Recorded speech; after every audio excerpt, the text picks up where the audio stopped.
Hi everybody and welcome. I knew that if I didn't do more testing on that amp, it would come back to bite me.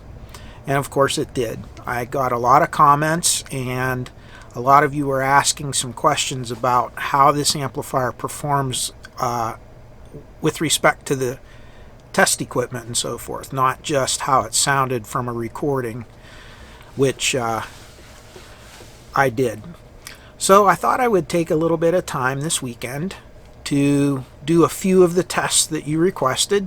Of course, we can't do every test because that would take too much time to set up. But I just kind of wanted to go through for two reasons. Number one, so that we can document how this thing performs as it sits, as it was in the final episode of our series here. But in addition to that, I also want to see if there's any kind of upgrades or improvements we can do after testing this. So if that sounds interesting, stay tuned and we're just going to do a short video on some of the testing. So I have the amp running steady at about 50 watts per channel. You can see I got 20 volts RMS, which if you do the math into 8 ohms, it's 50 watts per channel. And I have the distortion meter on there, and you can see it's steadily holding at 0.02% total harmonic distortion. And I'm just going to leave this cook for a while just to see how warm the heat sinks get. And this, again, this is about half power. It's 50 watts per channel with a 1 kilohertz tone into both channels. And we're just going to let it go for a while and see what happens. As you can see, we're now up to 97 watts per channel, and we're still holding same THD. If I go up one more click, a little bit higher,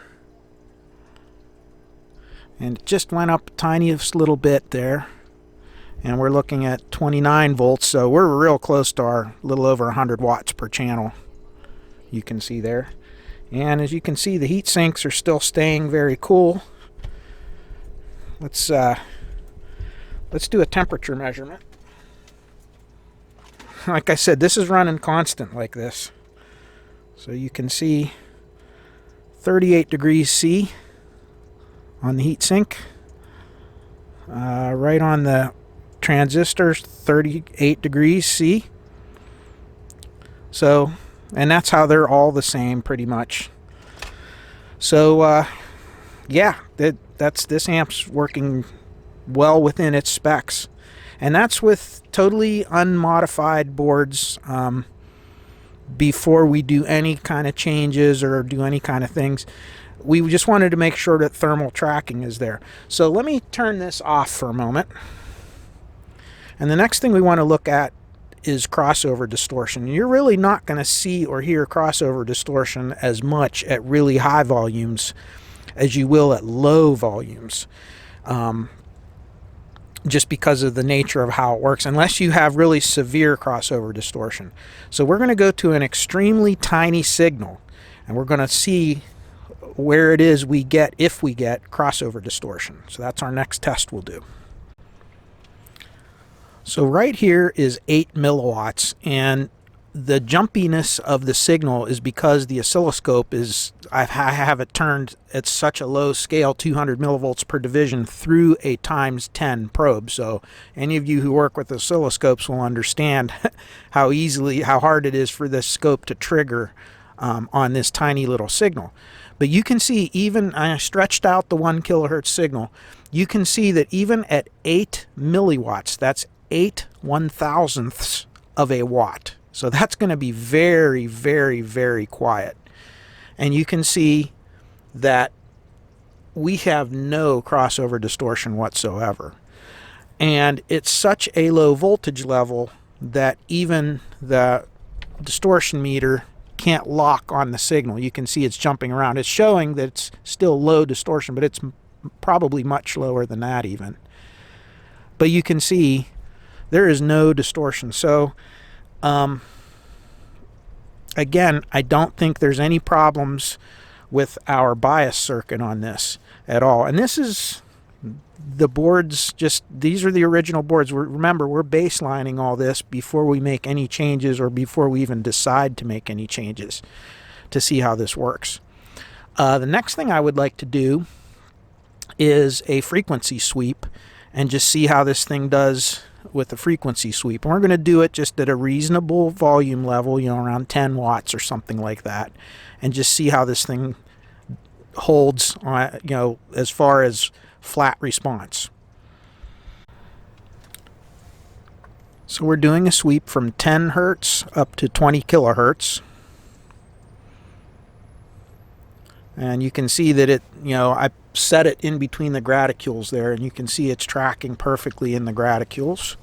And I'm feeding the same input level into both channels, so both channels are also very well matched. So this is a really flat responding amplifier. Now, if you recall from the previous video, we were showing this at 10 hertz, clear down to 10, 15 hertz, somewhere around there, and it was really flat. But one of the viewers did comment, we need to check it up to 50 kilohertz. So that's the thing we're going to check next. We're going to look at a 50 kilohertz sine wave. And right there, we're looking at 50 kilohertz. And you can see it's really clean. Unfortunately, I'm not getting a strong enough signal for the distortion meter to actually register something. When you start getting up to higher frequencies like that, it's a little more difficult to measure that. But we can just look at the actual waveform, how clear it is. I don't see any problems there. So let's see if we can go up in frequency even higher.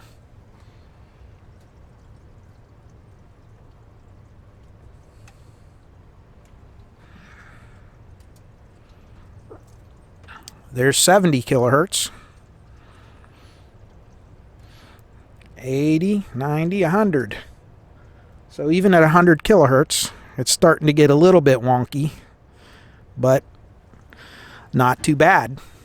So again, that kind of puts aside any of the arguments you may have about these autoformer transformers doing anything with the with attenuating the high-end signals.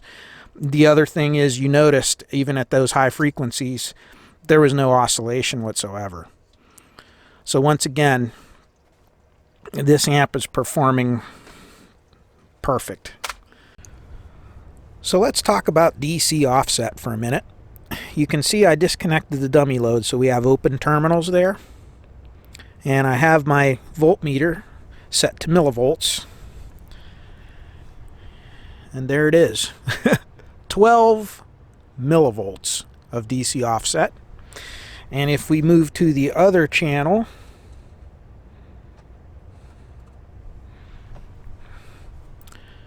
yes, you are reading correctly. 1.2 millivolts of DC offset. Now, mind you, this is an amplifier that does not have an adjustable DC offset. So again, this amp, simple little design, just works so amazing. It amazes me. And here's 10 hertz, which once again is very good. No problem with that. Here's 20 hertz. And how's that for THD? The meter can't even pick it up. So I think and again, I'm not driving it really hard right now, but still, that's a reasonable listening level. And again, throughout all these tests, this amp has never gotten warm. I mean, it's staying nice and cool. So just barely warm to the touch on the heat sinks. And that's after driving it so hard. And definitely the dummy load down here is getting a lot hotter than the heat sinks. So that's a good thing. There it is. Kind of see right there. This has been cooling off for a few minutes, but you can see it's settled down now. So I would call this project a success, huh? And I guess these boards will work. And a test I often get asked to do is the square wave. So we're going to put a 1 kilohertz square wave. And you can see it is flat as a pancake. Now as we go down in frequency, you're going to probably see some distortion, you know, of the signal. And that's just the nature of how these amps work. But if we go down to, let's say, 100 hertz,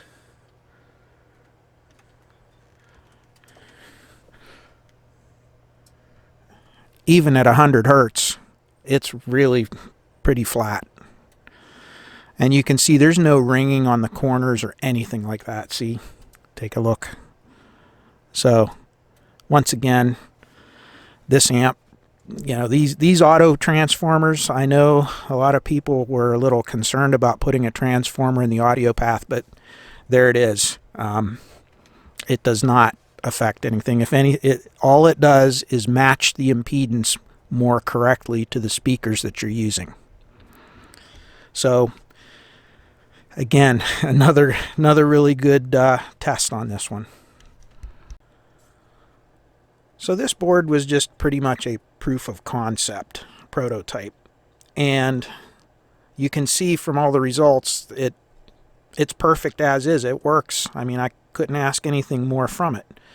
Now I did make some tweaks to the design that if I decide to print more of these, because maybe I may want to do a 2105, an MC2100, because I just like the looks of them so much, and it would be really cool to have one.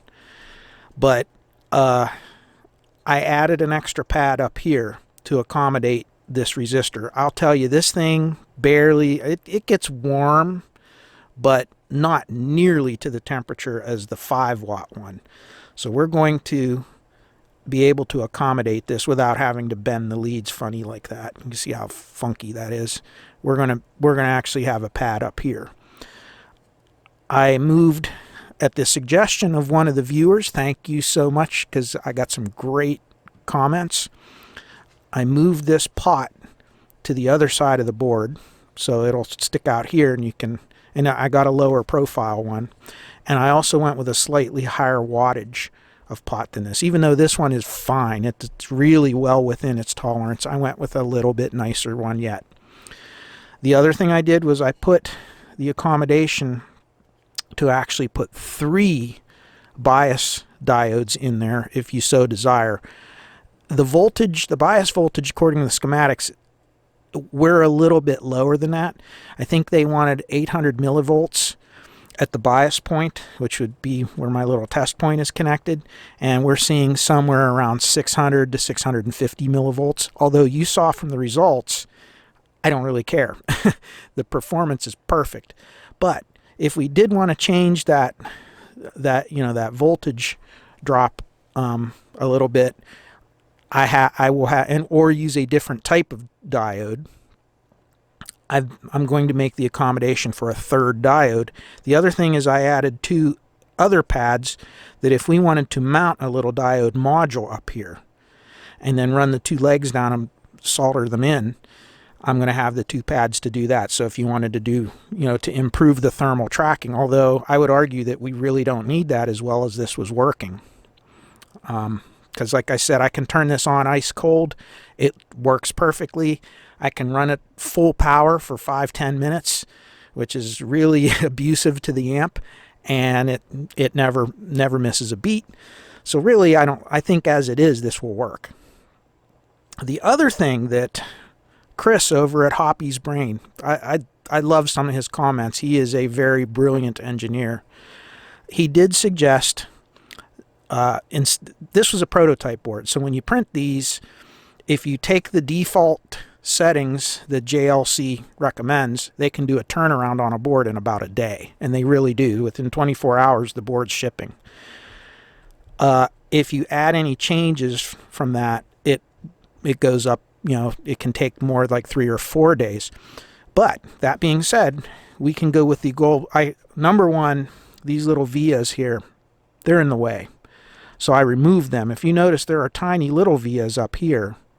These pads should not be drilled through hole. They should be solid. So I removed the through holes, and I had them chamfer the corners in the design, and I'm going to do the gold plating on all the traces, and that will, the gold will be less susceptible to tarnish, because there will be tarnish, or could be tarnish. If you notice, the old ones were tinned on the original boards, and those are gold-plated contacts on the connectors down there, and that reaction will actually cause these tinned pins to actually corrode.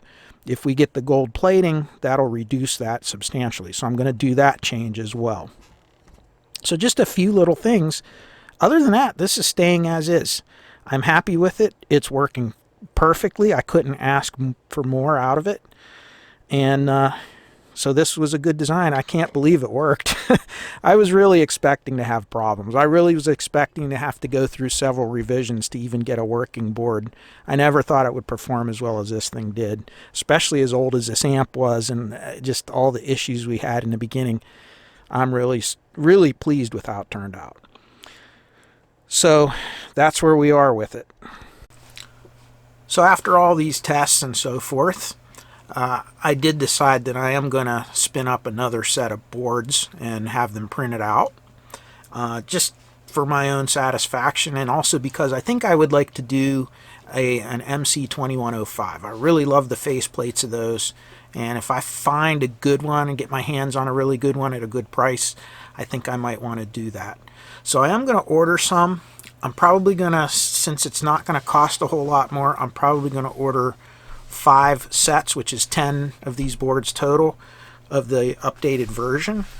If some of you might be interested in purchasing one of the raw boards, I'll sell it to you, not for much or whatever, but I'll be happy to sell a couple of them.